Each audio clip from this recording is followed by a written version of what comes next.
Hello friend, master brain पर आपका welcome. Friends, हम लोग 9th क्लास का सर्किल पढ़ रहे हैं और इसकी थ्योरम 9.7 आज प्रूफ करने वाले हैं। देखिए इसका स्टेटमेंट क्या है। The angle subtended bye an arc eight the centre is double the angle subtended bye it at any point on other remaining part of the circle. देखिए इस थ्योरम में क्या कह रहा है। कोई सर्किल है, सर्किल की अगर हम किस सर्किल से किसी आर्क को, सर्किल की ये आर्क है, ठीक है। अगर इस आर्क से आप सेंटर पर एक एंगल बनाते हैं और उसी आर्क से आप सर्किल पर कोई एंगल बनाते हैं, तो जो सर्किल पर जो एंगल बनता है, ये एंगल, इसका ठीक डबल एंगल इसके सेंटर पर बनता है। यही आपसे इस स्टेटमेंट में कहा गया है। The angle subtended bye an arc eight the centre, centre पर बना angle is double the angle subtended by it at any point of remaining part of the circle।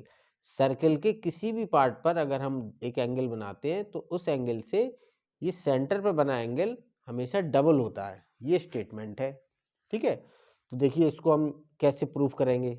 सबसे पहले तो आप इसमें गिवन लिखेंगे। तो गिवन में आपके पास क्या है, गिवन में हमारे पास है, आप लिख लेंगे आर्क, कौन सी आर्क है, एसी, एसी आर्क है आपके पास, ठीक है। और इसके बाद एंगल, ये वाला एंगल और ये एंगल, इन दोनों एंगल को हम मेंशन कर लेंगे।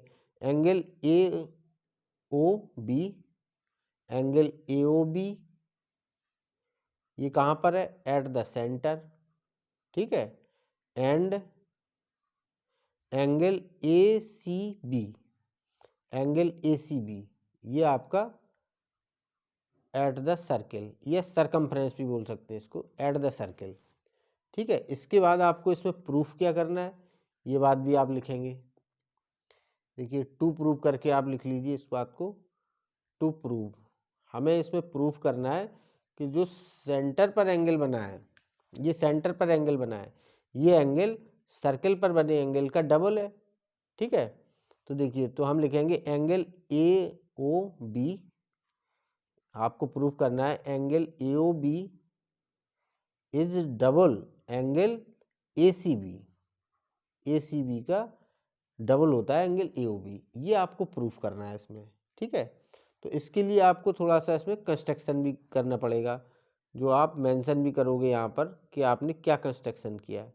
कंस्ट्रक्शन हमने ये किया है कि हमने सी को ओ से ज्वाइन करा दिया और इसको डी तक प्रोड्यूस किया। तो आप लिखेंगे इसमें कंस्ट्रक्शन में, join C O and produce to D, D तक इसको आपने प्रोड्यूस करा दिया, ठीक है। इसके बाद चलिए इसका हम प्रूफ करते हैं। कैसे इस बात को प्रूफ करेंगे, तो सबसे पहले आप देखिए, ये जब आपने सी को ओ से ज्वाइन कराया और डी तक एक्सटेंड किया, तो यहाँ से दो ट्रायंगल फॉर्म हो गए, ठीक है। एक ये ट्रायंगल, एक ये। तो इन ट्रायंगल का हम यूज करेंगे। तो सबसे पहले इस ट्रायंगल को हम कंसीडर कर रहे हैं ए ओ सी। तो आप यहाँ पर लिखिए इन ट्रायंगल ए ओ सी, ठीक है। ए ओ सी ट्रायंगल हमने लिया। देखिए इस ट्रायंगल की ये ओ सी साइड और ओ ए साइड, ये दोनों साइड क्या है, इस सर्किल की रेडियस है। तो रेडियस तो किसी भी सर्किल की सेम होती है, इसका मतलब ये साइड बराबर है, ठीक है। तो हम इसी को मेंशन करेंगे। तो हम लिखेंगे ए ओ इक्वल है सी ओ के, ठीक है। इसका आप रीजन लिख देंगे, क्या, रेडियाई ऑफ सेम सर्किल, एक ही सर्किल की रेडियस है तो ये बराबर होंगी, ठीक है। हमें ये भी मालूम है, ये हम पढ़ चुके हैं कि अगर साइड्स बराबर होती है तो उनके इक्वल, उनके सामने के जो अपोजिट एंगल होते हैं वो भी इक्वल होते हैं। तो देखिए ए ओ के सामने का एंगल ये वाला बन रहा है, ये एंगल, इस एंगल को हम कह सकते हैं एंगल ए सी ओ। तो हम लिखेंगे angle A C O equal होगा किसके, जो ओ सी साइड है इसके सामने का एंगल यहाँ पर बनेगा, ये वाला एंगल। इस एंगल को आप लिख सकते हो सी ए ओ, एंगल सी ए ओ, ये दोनों एंगल इक्वल होंगे। और इक्वल क्यों है, इसका आप रीजन लिख दोगे।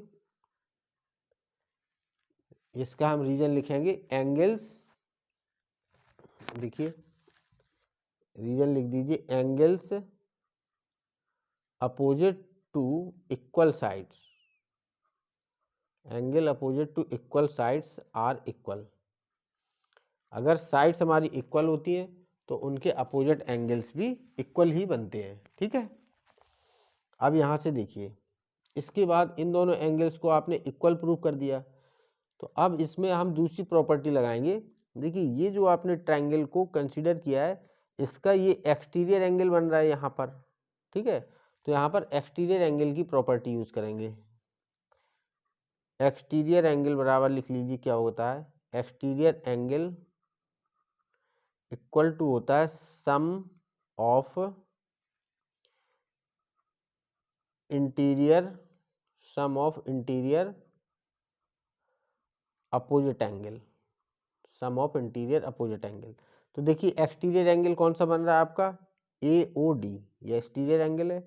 आप लिख लीजिए AOD इक्वल टू होगा सम ऑफ अपोजिट इंटीरियर एंगल। तो इसके अपोजिट एंगल कौन से बन रहा है, ये दोनों एंगल्स जो आपने यहाँ पर इक्वल प्रूव कर रखे हैं, ठीक है। तो इन दोनों का सम इसके बराबर होगा। तो यहाँ पर लिख लीजिए angle ACO plus angle CAO, इसका सम बराबर होगा एक्सटीरियर एंगल के, ठीक है।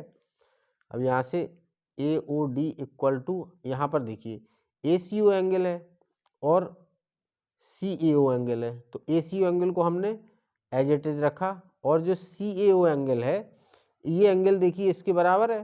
तो जो CAO एंगल है, इसके इक्वल पे आप इसको मेंशन कर सकते हो, इसको रिप्लेस कर देंगे हम इससे, ठीक है। तो एंगल ACO से हमने इसको रिप्लेस कर दिया, तो वहाँ पे एंगल AOD इक्वल टू आ जाएगा आपका ट्वाइस ऑफ एंगल ACO, ठीक है। एक ही हमें रिजल्ट मिल गया, इसका हम यूज करेंगे। इसको हमने नाम दे दिया इक्वेशन 1। अब देखिए, सेम यही सब आपको दूसरे ट्रायंगल में करना है, सेम जो अभी आपने इस ट्रायंगल में किया, सेम कंडीशन। अब दूसरा ट्रायंगल आपका कौन सा है, ये वाला BOC, ये वाला एंगल, ठीक है। सेम जो यहाँ पर किया, ऐसे हमें सेम इसमें करना है। तो फिर हम ये सब करके नहीं दिखाएंगे, हम सिमिलरली करके इस रिजल्ट को लिख सकते हैं। तो हम लिख देंगे सिमिलरली क्या, देखिए इसका एक्सटीरियर एंगल कौन सा बन रहा है आपका, BOD। तो यहाँ पर हम लिख देंगे एंगल BOD इक्वल टू होगा ट्वाइस ऑफ एंगल, देखो जैसे इसका एक्सटीरियर एंगल किसका ट्वाइस था, इस एंगल का, ऐसे ही ये वाला एंगल ट्वाइस होगा किसका, इस एंगल का। इसको आप लिख दोगे एंगल BCO, एंगल BCO, ठीक है। एक ये रिजल्ट मिल गया हमें। इन दोनों, इसको हमने इक्वेशन 2 नाम दे दिया। अब हम लिखेंगे इक्वेशन 1 और 2 से, ठीक है। दोनों इक्वेशन को यदि हम ऐड कर देते हैं तो देखिए हमारा क्या रिजल्ट आता है। आप ऐड कर दीजिए, एडिंग इक्वेशन 1 एंड 2, 1 और 2 को ऐड कर दिया तो देखिए LHS के साथ ऐड होगा। तो यहाँ पर आप लिखोगे angle AOD plus angle BOD, इन दोनों को ऐड कर दिया। RHS के साथ ऐड हो जाएगा, दोनों 2 टाइम है तो 2 आप कॉमन ले लीजिए, और यहाँ से ये आ जाएगा angle ACO plus angle BCO, ठीक है। अब आप जरा इसको देखिए, जो आपने अपना फिगर बना रखा है, इस फिगर में देखिए ये दोनों एंगल कहाँ पर हैं, AOD और BOD। AOD ये है, BOD ये है, ये दोनों एंगल मिलके A और B एंगल को फॉर्म कर रहे हैं। ये दोनों एंगल मिलके ये बड़ा वाला एंगल बना रहे हैं। तो आप इन दोनों के सम की जगह ये लिख सकते हो, बिल्कुल हम इन दोनों के सम की जगह लिख सकते हैं एंगल AOB, ये पूरा एंगल लिख सकते हैं इन दोनों की जगह, ठीक है, इक्वल टू ट्वाइस ऑफ। अब देखिए ACO और BCO ये कहाँ पर बन रहा है, ACO ये वाला एंगल बन रहा है और BCO ये वाला एंगल बन रहा है। ये दोनों एंगल मिलके इस बड़े वाले एंगल को बना रहे हैं जो है ACB। तो इसकी जगह हम लिख सकते हैं एंगल ACB। देखिए आपने प्रूफ में, देखिए आपको यही तो प्रूफ करना था, जो आपने प्रूफ लिखा है टू प्रूव टू प्रूव में देखिए आपको क्या प्रूव करना था, आपको प्रूव करना था angle AOB equal to twice of angle ACB, और यही हमारा रिजल्ट आ गया, angle AOB equal to twice of angle ACB। हमने इसको प्रूव कर दिया। बस इस पार्ट में इतना ही, नेक्स्ट वीडियो में मिलते हैं नेक्स्ट क्वेश्चन के साथ, तब तक के लिए गुड बाय।